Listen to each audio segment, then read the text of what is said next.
Greetings, everyone. We're going to get started today on our webinar, so I hope everyone is comfortable and that you've got a great cool beverage on this summer afternoon. We're going to get started today, and welcome and thank you for joining us. So my name's Glenna Harris. I'm here at Prosper Canada welcoming you to this session today. Just some quick logistics before we get started. All of you lovely audience members have been put on mute for the session, but we welcome your interest and your questions. So as you have questions, please be sure to input them into the question box on the control panel to the right of your screen. Please feel free to give us a question at any time during the webinar. If we have a chance during the session, we'll pause and take a question or two, but otherwise we'll be happy to include some Q&A time at the end of the session. As registered participants, we will absolutely be sending you a copy of the slides from today as well as a link to the video recording. You'll have that in your email within a few days. But if you would like to share the session with anyone of your colleagues who may not have been able to attend, we also post these on our website, so please be sure to check back if you haven't heard from us. Finally, if you are on social media, please feel free to tweet with us at ProsperCan. We use hashtag ProsperWebinar to include conversation on Twitter for all of our Prosper webinars. So if you're on social media, please feel free to join us there. We are very pleased to be hosting this session with you today. We at Prosper Canada, we work in partnership with all sectors to ensure that Canadians, regardless of their income level, have access to financial programs, products, services, and advice that they need to build financial well-being. And this work certainly includes research and advocacy to increase our understanding of the impacts of financial vulnerability and how we can overcome it. So today's session is an important part of that research world. Today's presentation, we're going to be here with you for 1 hour today, originally scheduled for 90 minutes. We are actually going to be here for an hour, so we'll let you get back to your summer afternoon a little bit quicker. We will still be delivering a jam-packed hour. We're excited to be bringing this presentation to you on insights to impact, how behavioral science can help us with financial empowerment. As I'm sure many of you know in your work, financial well-being isn't just about accessing the right information, but it's also about understanding how our financial decisions are influenced in many different ways that aren't just about information. So Katy and Emily from Ideas 42 will be joining us today to share more about what behavioral insights offer us, and what kind of cognitive biases and cognitive shortcuts are of interest to us as we deliver financial empowerment programming. And as I said before, we'll definitely have time for questions, so we hope that you'll input your questions as you think of them. Today's webinar is inspired by the recently published report, Insights to Impact. This report was co-developed and funded by Deloitte LLP and Prosper Canada and supported by leading behavioral science experts, including Ideas 42. This report offers a practical and useful introduction to behavioral thinking and the ways that it can be used to strengthen financial empowerment supports. As I'm sure you are aware from your own work, perhaps supporting clients living on low incomes, perhaps you're working in the public sector in some way, or simply helping people access financial support of different kinds. Finding the right kinds of solutions can be complex. So having a better understanding of this research is a key piece.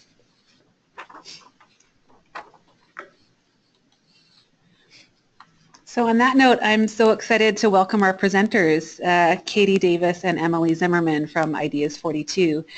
Katy is a managing director at Ideas 42, where she oversees consumer finance and education. Katy has led engagements with partners including financial institutions, colleges and universities, credit unions, housing providers, and asset building organizations. While studying for her MBA at Yale School of Management, Katy conducted research applying behavioral science insights to microfinance and savings products. And her previous experience also includes work as a mergers and acquisitions analyst and serving in the Peace Corps. Emily Zimmerman is a vice president at Ideas 42. Prior to joining Ideas 42, she worked at EA Consultants, managing domestic and international research work, as well as program design initiatives. Her career began as a corporate attorney representing startups in venture capital financing, and she has since worked in financial counseling and education, consumer financial protection, and financial product design in the United States and abroad. Welcome, Katy and Emily. We are so excited to have you joining us today. Great. Thank you so much, Glenna. Yeah. We are looking forward to hearing what you have to say, so I'm going to turn the microphone over to you. Sounds great. So again, thank you to Glenna and the Prosper Canada team for inviting us to be here today, and thank you to you, our audience members, for joining us for the discussion. So let's dive right in. Today we're going to chat about financial well-being from a behavioral science perspective.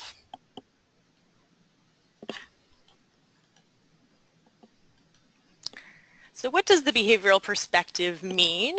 It all comes down to humans and how humans behave. Some of you may have seen this slide before. It's one of my personal favorites because I think it captures something very important about humans. These fellows are heading into the gym. They've got their towels. They're seemingly ready to exercise. And yet, looking at them, you might wonder, do they really want to exercise? This is one of the funny things about humans, is that often we have good intentions when it comes to eating healthy food, when it comes to exercising, when it comes for managing our finances and saving for retirement. And yet, there are often these factors that end up interrupting even the best of intentions. And we find in behavioral science that it's often these features of our context, of the environment around us, that end up interrupting those intentions. So where an escalator is placed relative to a staircase, these can have disproportionate impact on what we end up actually doing. So what is Ideas 42? Why are Emily and I here talking to you today? We are a nonprofit. We were founded in the academic world, but spun off into a nonprofit to do work in the real world, applying insights from behavioral science. That includes social psychology, cognitive science, behavioral economics, and using those insights to shape solutions that we think can help solve some of the world's sticky social problems. Consumer finance and economic mobility have been at the core of our work from the very beginning because our founders specialized in financial decision making. But we've branched out a lot in recent years into areas like post-secondary education, health, government, criminal justice, and energy consumption and the environment. And the way we work is a unique methodology for behavioral problem solving. So we always start first and foremost by trying to define what is the basic problem that we want to solve. And is the way we're framing that problem actually bringing any assumptions to the table? So we try to take a step and disentangle our assumptions about what the solution might be. Then we dive into diagnosing what's really going on, what in the environment is shaping people's decision making, and how does that interact with people's psychologies and behaviors. We use those insights to design solutions, and then we try to test them as rigorously as possible. We often try to run a full randomized controlled trial to see if our design is having the impact that we expect.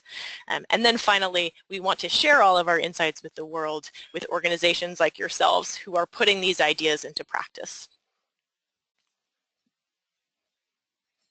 So let's dive right in. Let's start talking about what we know about human decision making. So first off, we know that the way we conceptualize the world around us often determines the way we create solutions to problems. And the same is true of how we think about human beings. It's tempting sometimes to think of humans as being like Spock, as being perfectly rational. This is the economist's viewpoint of the world. When we're encountering an opportunity, we weigh the costs and benefits. If the benefits outweigh the costs, we decide yes, and then we follow through on our actions. When you start to dig into the behavioral science world, it's sometimes tempting to think of people at the opposite end of the spectrum as being more like Homer Simpson. Someone who's short-sighted, who's impulsive. Homer is not making any cost-benefit calculations. He's just acting impulsively. At Ideas 42, we think that neither of these viewpoints are completely true. We think humans are somewhere in the middle. I personally think that people are more similar to Elaine Bennis from Seinfeld, if you're familiar with that show. Elaine is pretty sharp, she's pretty with it, but at times she makes these odd choices that might make us wonder about what's driving her behavior. So let me share with you a quick story. This is a story about the B-17 bomber, which was developed in the 1930s for the U.S. Army Air Corps. So this was a state-of-the-art aircraft. It was called the Flying Fortress. So they were very excited to prototype and test it. And they were also very puzzled when something kept happening during landing, during these test flights. They found that pilots were continually crashing the plane. Even after having advanced and expanded training, after talking with those pilots, nothing was solving the problem. So it wasn't until they sent a psychologist named Alphonse Chapanis into the cockpit to observe what was going on before they got a sense of what was really happening. What he found was that two of the levers in the cockpit of the plane were identical and placed right next to each other, and one of those levers controlled the flaps of the plane to slow it down. Another lever controlled the landing gear of the plane. And what was happening was, because those levers were identical and placed near each other, the pilots kept confusing the two levers. So he thought, how can I solve this problem if it's not a matter of training or motivation? What he ended up doing was developing two different types of levers, one that had a round knob, one that had a triangular knob. So the pilots could really easily distinguish between the two knobs without looking down. And this type of shape coding is actually still used today in cockpits as a way to foolproof the flight of the plane. So the point here is that it wasn't something to do with the pilots themselves. It wasn't anything around their intentions, their motivations, their skills, their knowledge. It was actually the design of the plane that was creating this problem, and it was the redesign of the cockpit that actually solved it. So we find this in behavioral science more broadly, is that the way things are designed, the way we design products, programs, services, actually has a huge impact on how people end up behaving, which means that this is a great design opportunity if we can have a better understanding of humans and design accordingly. With that, I will pass it over to my colleague Emily to help us dig a little bit deeper into some of these behavioral science principles. Great. Thanks so much, Katie. So I want to start by just giving a quick example of how some of these influences play out in people's financial lives and the financial decisions they make.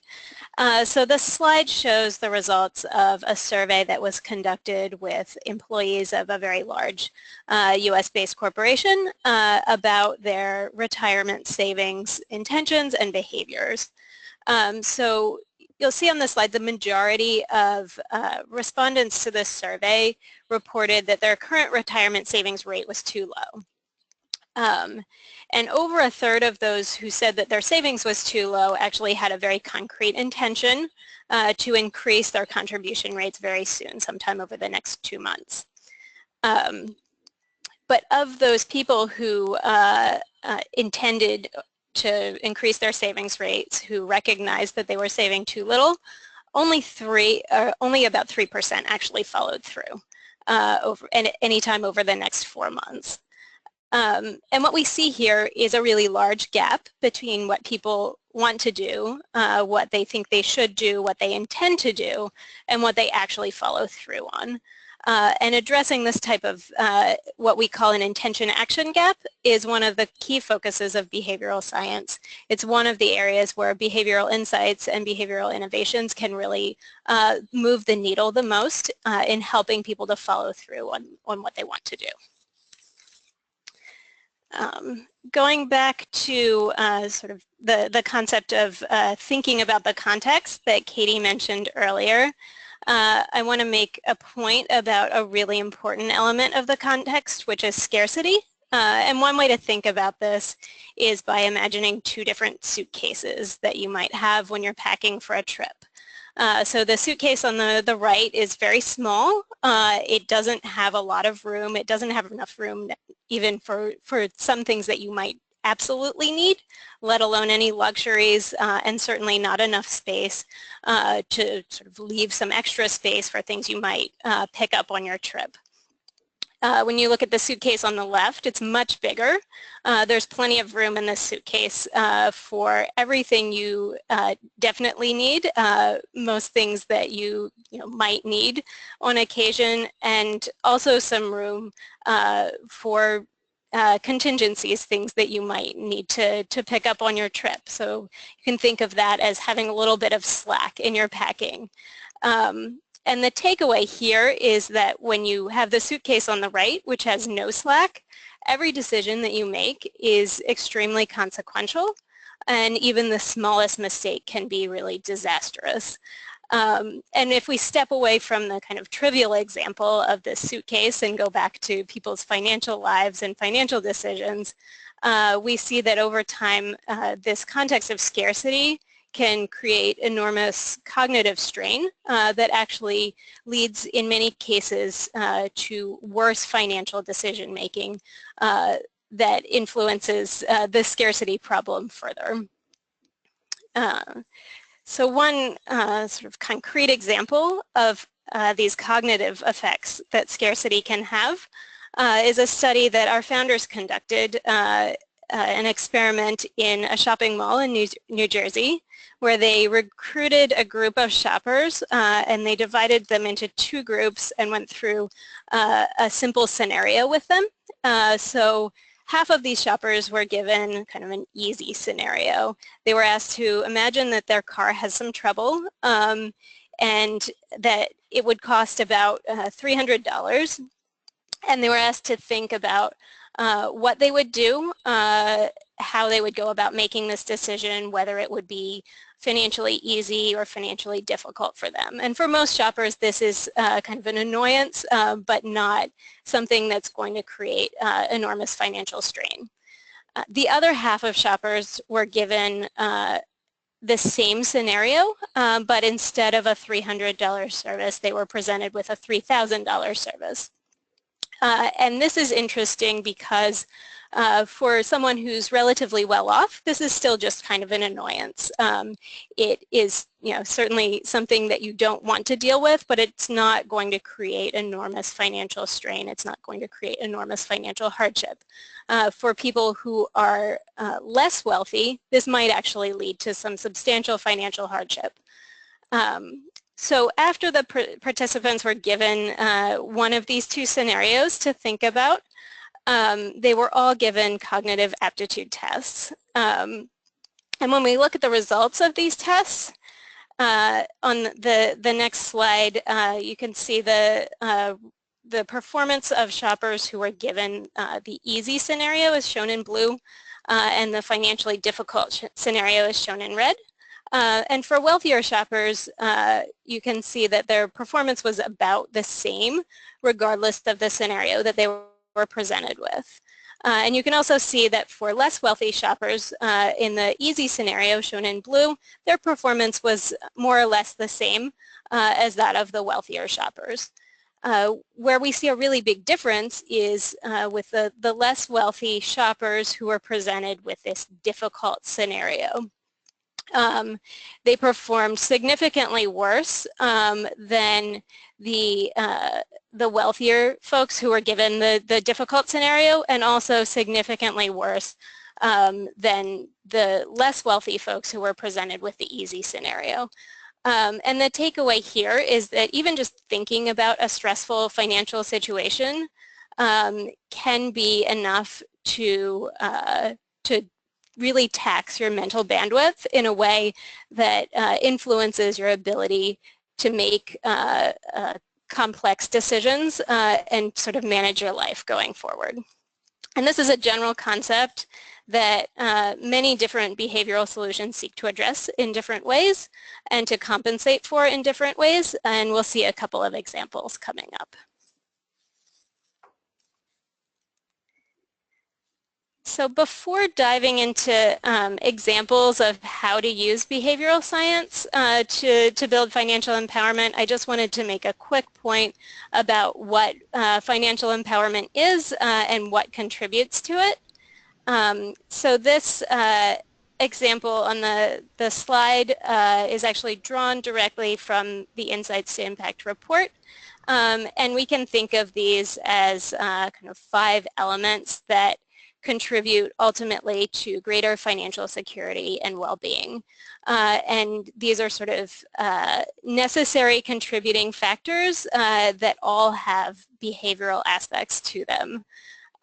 So by way of one example, if we think about financial information, education, and counseling, this is something that can help people make better financial decisions, but only to the extent that the lessons from that information and education and counseling are heard by people, are understood, and actually translated into concrete actions in their financial lives.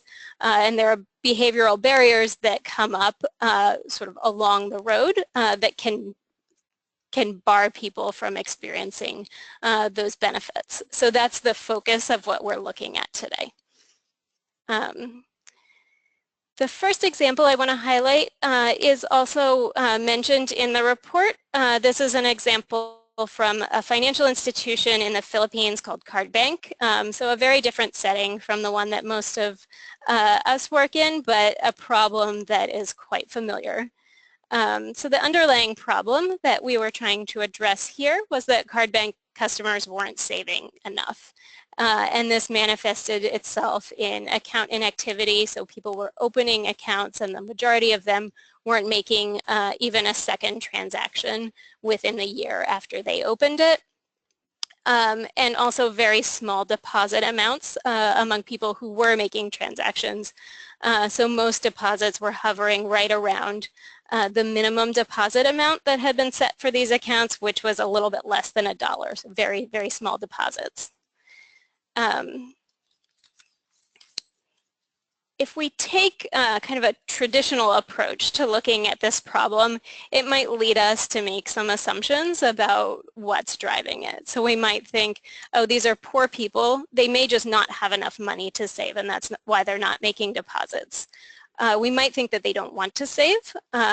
We might think that they don't understand the importance of saving, and that if we educate them and tell them that saving is important, that will cause them to save more and make more deposits in their accounts. But when we looked at this problem from a behavioral perspective, we actually found that people did have the money to save more, and they also had very strong intentions to do so, but they weren't following through. And there were a couple of driving factors behind this. So one was that minimum deposit amount that I mentioned before was actually anchoring people to a very small amount. So it became sort of a rule of thumb around what should be deposited, and people were sort of hesitant to deposit a lot more of that than that because they were thinking about the small amount of money. Another thing that was happening was that people's immediate needs were a lot more concrete and creating a lot more immediate pressure for them, and their savings goals and the sort of longer term needs that would be addressed through savings were a lot more abstract. So it was much easier to prioritize the day-to-day of the immediate needs. And another thing that was happening was that people intended to save, but were actually just forgetting to follow through, especially because they would be saving through such small amounts. It was something that could easily slip through the cracks if it wasn't sort of at the top of their minds. So we did a couple of different things to try to address this gap between people's savings intentions and their actions, one thing we did was to change the enrollment form to incorporate savings goals there. So we made the goals very vivid and concrete by actually depicting them visually on the form and asking people to select the one that was applicable to them. We also created a sense of commitment and social accountability by having people actually sign for their goals and share that with the bank representative. And what this did was sort of create the sense that if they don't progress toward their goals, someone will notice, and that they've made a commitment and a promise to move forward. We also broke down the goal into an amount that needed to be saved each day to move forward. So this created a very clear path forward to achieving the goal. It made it a lot more sort of tangible and achievable on a day-to-day basis. And we also got rid of the minimum deposit requirement that was anchoring people to such a small number. The other thing CardBank did was create these calendars to help people track what they were saving, and this did a couple of different things too.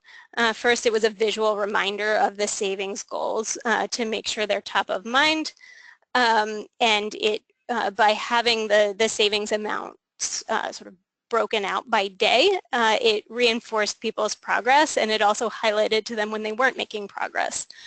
So created another sort of nudge to move forward and catch up on savings. And the final thing that this did was combat what we call the peanuts problem. So this sense that the amounts that are being saved are so small that maybe it's not meaningful, by showing the grand total of what you can achieve over a month of depositing these very small amounts, that it does actually add up to meaningful amounts that can help you in a meaningful way contribute towards your goals. And the result of this was a pretty dramatic increase in an improvement in people's savings behaviors. So we saw a 15% increase in initial deposits. That was the amount that people were depositing when they opened the savings account.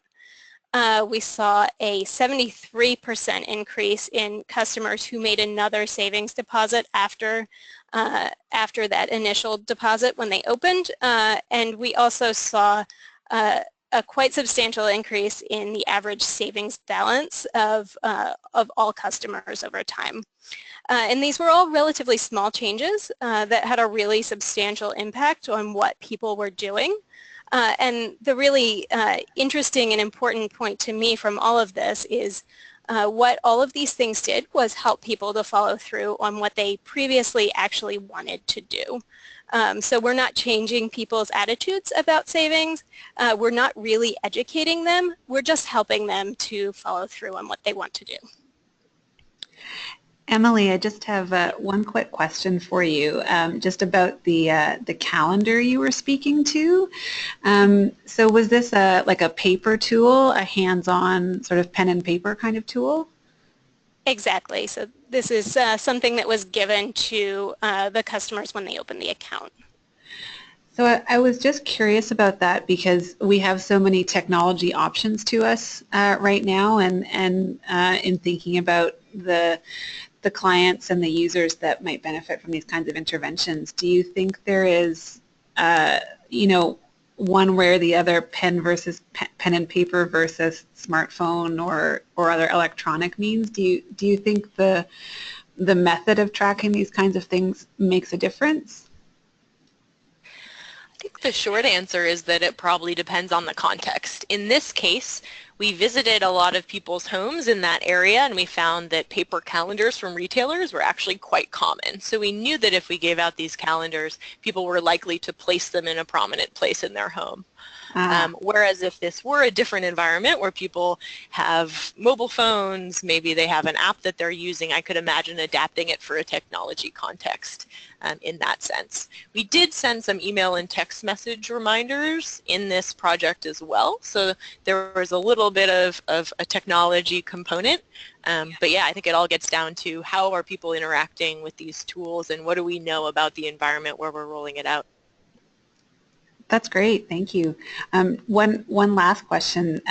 For anyone who's interested in having a copy of of this calendar example, is this something, you have a citation there at the bottom of the slide, is a picture of the calendar available in the report that you discuss it?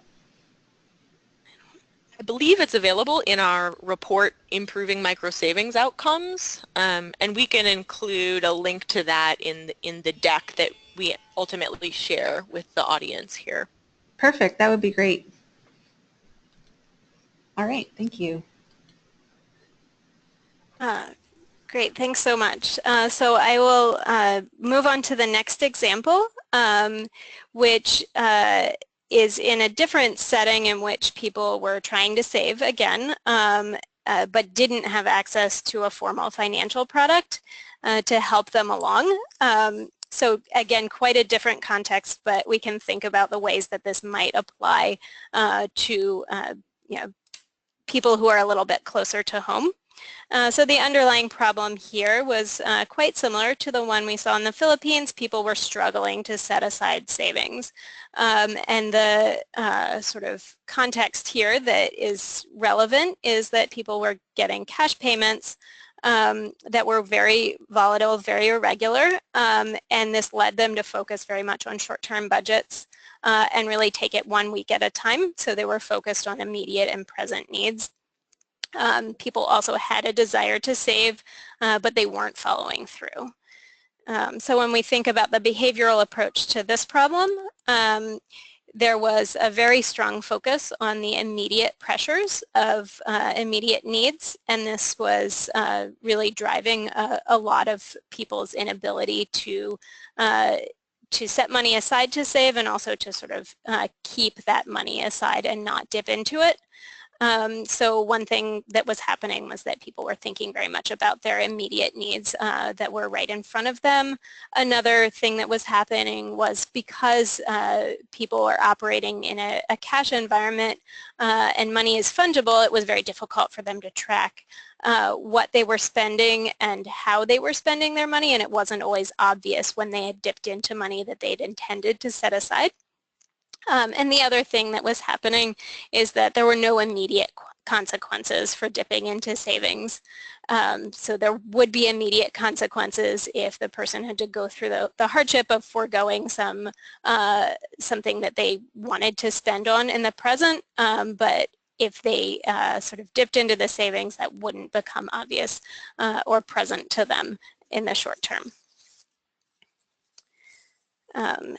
So the design that the researchers in this project came up with was physically separating people's cash savings into 2 separate envelopes.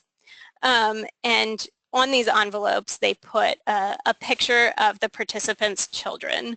And the reason for doing this was first to create a reminder of what you're saving for. So most participants were saving for something related to their children. And it also made those goals salient, and it sort of created a sense of guilt for dipping into the savings and opening the envelopes. Needing to actually open the sealed envelope to get the money also created sort of an additional moment to reflect and hesitate before doing that, which also made sort of highlighted the fact to participants they were dipping into something that they intended not to use in the short term. And all of these things help to offset some of those immediate temptations. And the result was a really dramatic increase in people's savings balances, their savings amounts, from these 2 very simple and straightforward interventions. So the third example that I'd like to highlight is something that we've done at Ideas 42. And is a little bit closer to home in terms of the context. So this example is something that tackles some of the same behavioral challenges integrated into a financial coaching model. And this is something we call the financial health check, and it's really a sort of behavioral approach to financial coaching and helping people through that process. So if we think about a sort of traditional approach to financial counseling and financial education, it often involves lengthy in-person sessions with someone in which they map out a very detailed budget, figure out where they're spending, where they might be able to cut expenses, often have some customized homework and sort of tasks to do after they walk out of the counseling session. And then they sort of move on with their lives, and real life comes back and leads them to maybe procrastinate in completing some of those tasks, maybe avoid them because they're difficult or intimidating, or maybe just forget about what they intended to do. And the result is that often people create very ambitious intentions coming out of financial counseling, but then don't follow through. So the financial health check attempted to take a behavioral approach to this problem. The approach involves a very quick session with a financial coach in which some targets and very specific goals are set, and then translates those goals in real time into a specific action to help the participant achieve the goal.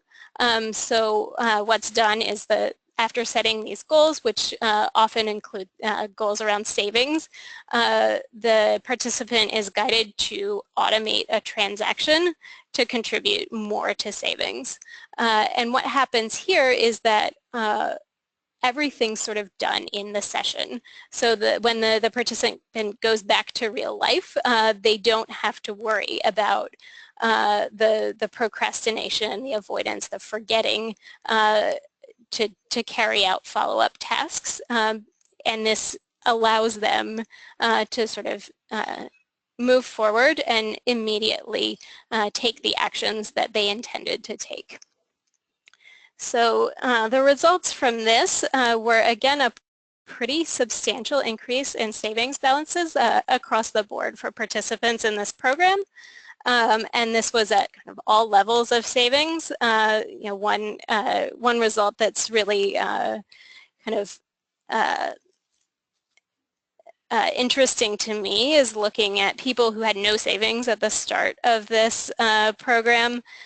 Their savings balances increased by 20% relative to people who didn't participate in the program. So again, these are all people who had intentions, and by going through this pretty straightforward program that sort of helped them along the path, they were better able to achieve or follow through on their intentions. So I'll wrap up by making a couple of points that are also highlighted in the report about how to bring this perspective back into your own programs. So one approach to doing this is to ask this series of questions on the slide. So the first is kind of starting with what behaviors are you really trying to promote or discourage? And these might be behaviors like opening a bank account, contributing more to retirement savings, or paying down debt. The next step is to identify from all of these behaviors what are the potential barriers that a customer or a person might face along this journey. So it might be things like difficulty in learning about a financial product, or the paperwork that needs to be filled out to open an account, or the documentation that's needed to carry out a transaction, or just remembering to make a deposit in your savings account. And from here, you'd ask yourself, of all of these potential barriers, which are the really highest priority ones that we need to address? And there are a couple of things to think about in addressing this question. One is that often the processes that involve the most complexity are the places where people get held up. So really focusing in on those may be a good way to prioritize.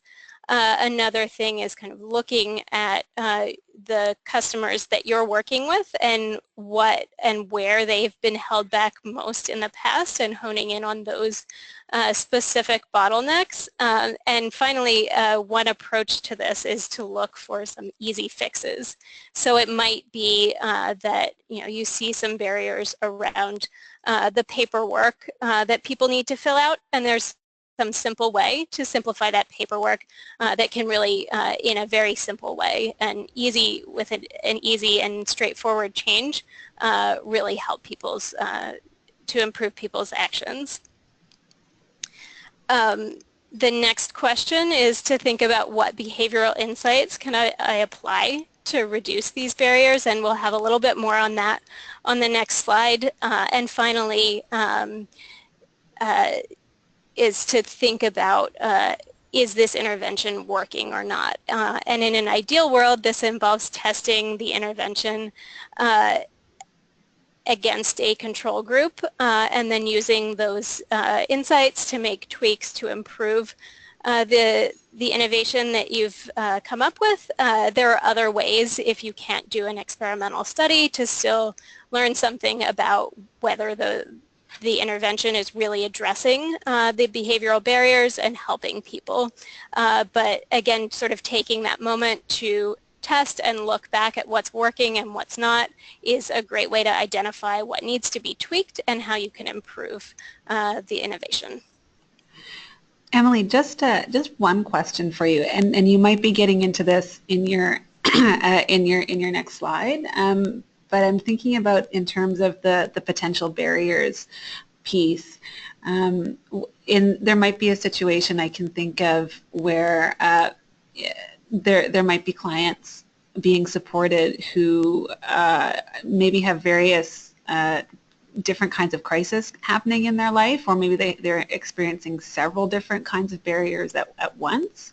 What would be your thoughts on how people could work to support clients in that situation from a behavioral perspective? So I think that's a great question. I think the answer really depends on kind of the context in which you're seeing those barriers and how interrelated they are. But our approach when we go through a similar process is often to try to highlight the barriers that are most important and most sort of broadly applicable. I don't know, Katie, if you have anything to add. Yeah, I think you already alluded to this, but I think when there are multiple barriers at play, we try to design a full package that can address multiple barriers at once. But also, if it turns out they are interrelated in an important way, thinking about how to prioritize the low-hanging fruit. Often when we work with our partners, the first thing they do is a lot of these quick fixes, where it's something like making a process a little bit easier or making a communication more clear. So starting with the quick fixes that are easy to implement and then ramping up from there and spending a bit more time understanding the context before rolling out more complex or more costly interventions. Got it. Thank you.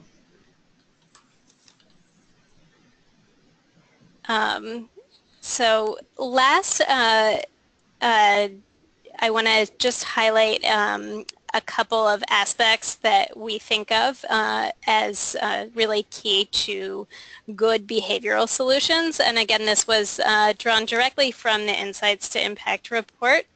So the first aspect is easy. So the easier an action is to take, the more likely we are to actually follow through and take it. And this involves things like simple forms, simple processes, eliminating unnecessary steps.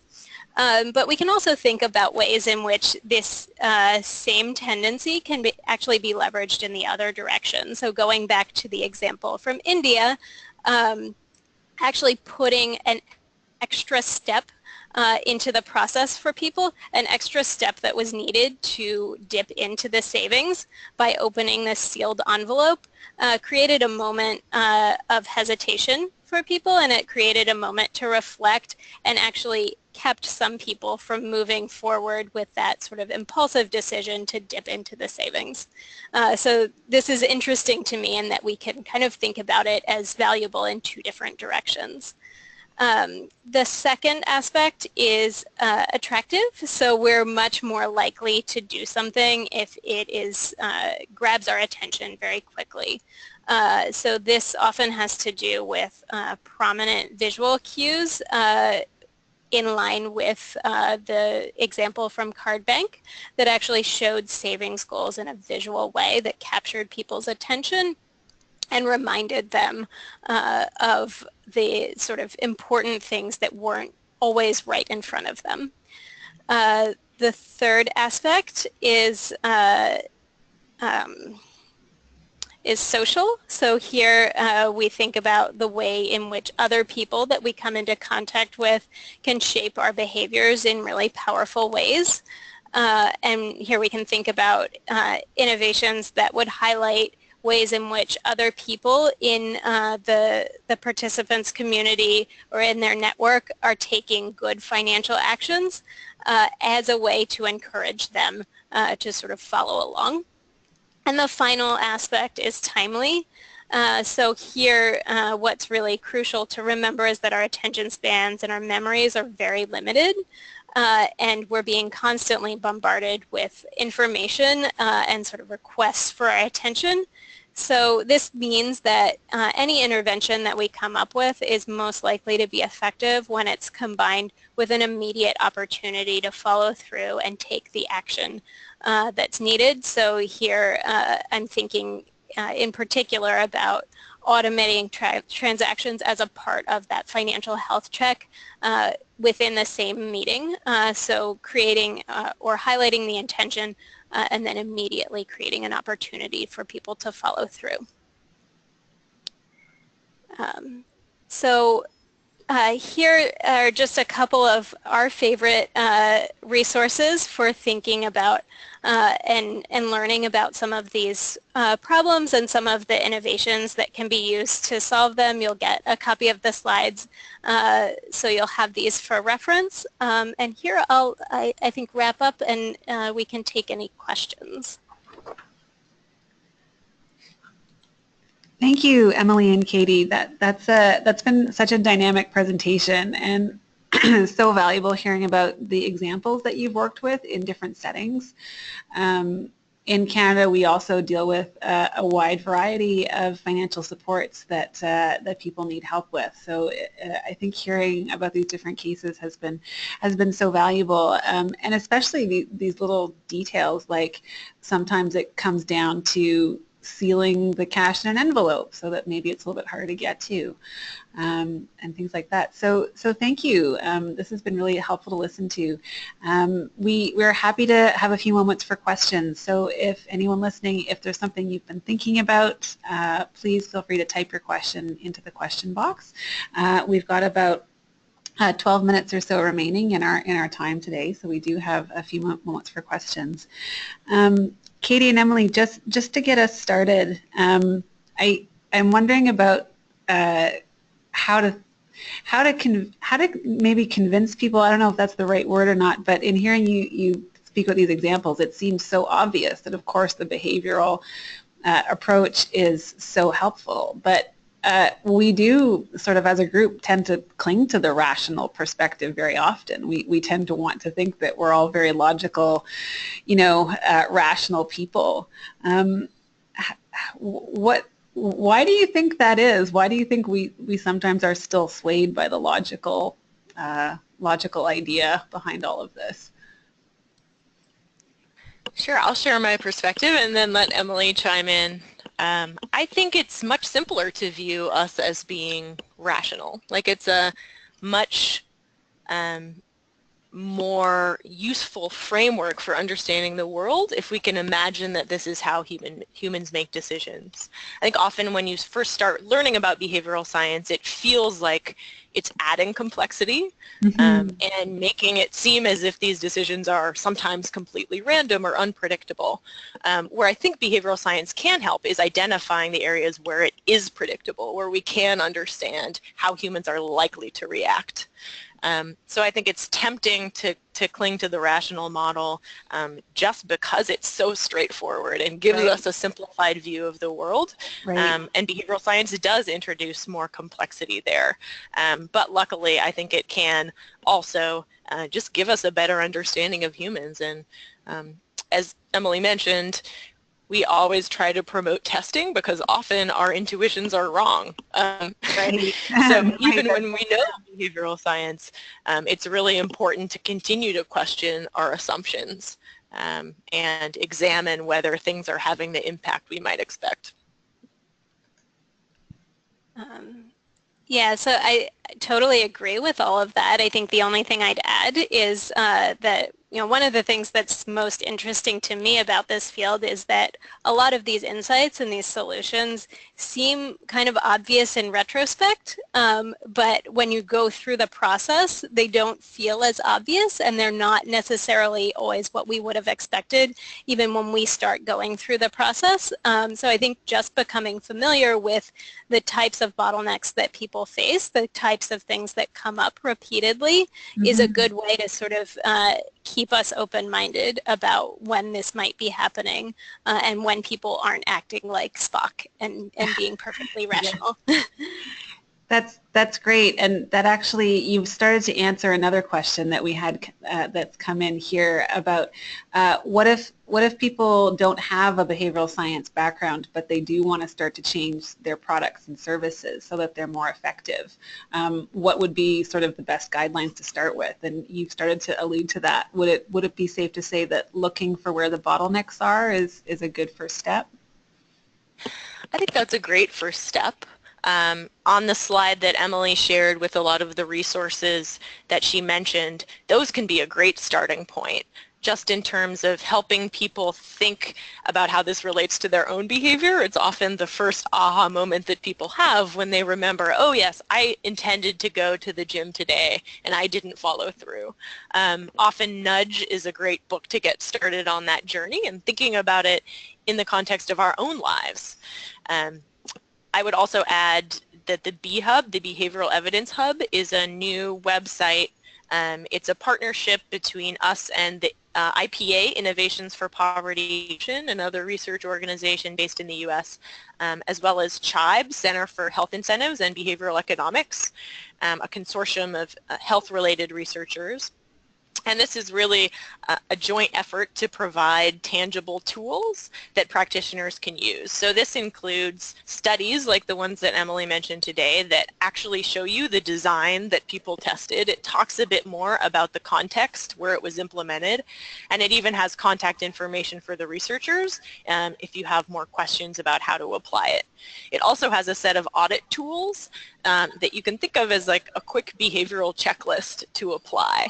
So if I take a set of communications, I can look through this set of questions and ask it, are my communications achieving these goals? Am I running into any of these problem areas? And then it points to some more reading to dig more into those principles if people want to dive a bit deeper.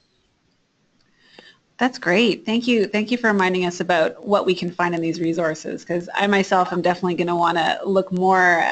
I'm familiar with some of them, but not all of them, and the Behavioral Insights Hub is, I think, going to be a really exciting place to go.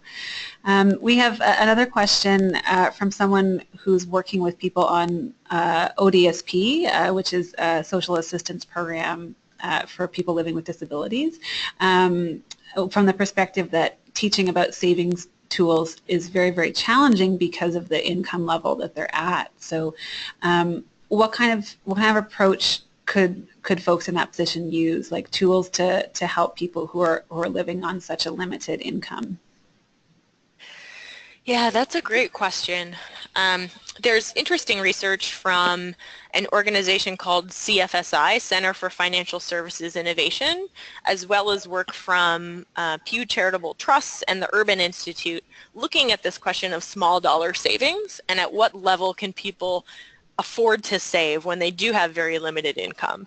And what they've found is that even really small amounts of savings are beneficial. And families who are at the same income level but manage to save even just a little bit are strikingly better off than those who aren't able to. So I think part of it is sort of reframing saving in people's minds and thinking of it as not waiting until the end of the month to see what's left over, because there might not be anything left over when you're living paycheck to paycheck. But thinking of it in terms of saving for sooner. So I'm going to set aside some money for my upcoming grocery bill. I'm going to set aside money for an upcoming medical expense.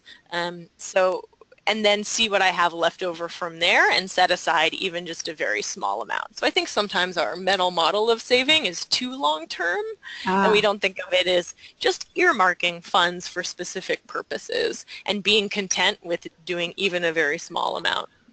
So trying the saving for sooner approach as opposed to even just a very short term. It's not even about short term sometimes. It's about soon. Exactly. We have another question related to savings. On the topic of how it's hard to change behavior without knowing if there are immediate consequences to changing the behavior. With respect to savings, what might you do to address that? Sure. Could you repeat the question one more time? So when it's hard to change behavior if there are no immediate consequences to changing the behavior, how could you address that with respect to savings? Got it. So I think Emily mentioned a couple tactics around making the goal really vivid. So for example, the picture of the person's family member being a way to highlight sort of the tangible benefits of that saving can be one way to make us think more concretely about a savings goal. Other ways can be, I think, that saving for sooner idea. So I don't need to save for retirement now necessarily, but can I put aside some money that I can still access if I need it in a liquid account and know that I have it if an unexpected emergency comes up. So maybe I'll have one envelope for retirement savings and another envelope for more near-term needs. Emily, I don't know if you have other thoughts. No, nothing to add to that, but yeah, I think you're absolutely right that the key is really making those future needs more salient to people and more present and allowing them to sort of compete with the more immediate needs that are sort of screaming for their attention. There's an interesting retirement intervention where they showed people altered photos of themselves at an old age as a way to encourage saving for retirement. So if I can see my future self really vividly, I'm more likely to put money aside. So part of it is that visual connection with my future self and remembering that it is me that I need to be saving for. So really helping to put that visual in your mind of where you'll be when you want to be able to achieve that goal. Yeah, exactly. Well, thank you so much, Katie and Emily. We've actually come just about to the end of our time for the hour. We've had a few questions come in that we haven't been able to get to, and if possible, we'll see if we can get responses from you offline, but if not, we will definitely be sharing the slides and the presentation recording with everyone after the session today. And we want to thank you so much for your time. We want to thank everyone listening for your time. We know that your time and work is very valuable, so we're very grateful for you for spending your lunch hour with us today.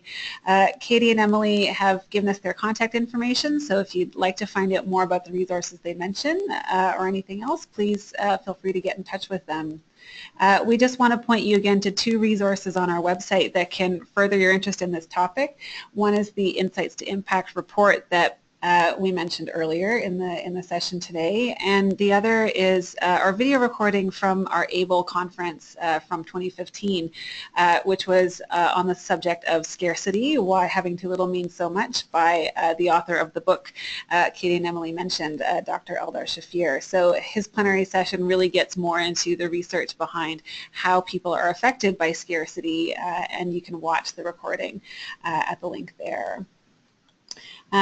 As we've mentioned, we'll be happy to send you more information, more resources from today in an email, and you can look for these also in our resources section in case you miss finding out on the email. You can join us next month for our next webinar in this series. We'll be speaking with Liz Mulholland, our CEO here at Prosper Canada, on the topic of income volatility in Canada. This is also a very current topic right now and has some relation to the kinds of scarcity concerns that Emily and Katy were talking about today. So we hope you'll join us and continue the conversation. Finally, please keep in touch. We would like to be able to share more resources and information with you. If you're not subscribed to our newsletter, or if you have been subscribed in the past, please make sure to check in with us and subscribe again. We want you to be able to opt in as a result of our current legislation that requires us to ask you to opt in to our subscription newsletter, so please be sure to keep in touch if we are not in touch with you already. So once again, thank you, Emily and Katy. Thank you, everyone, for listening in, and we hope to see you again soon. Have a great day.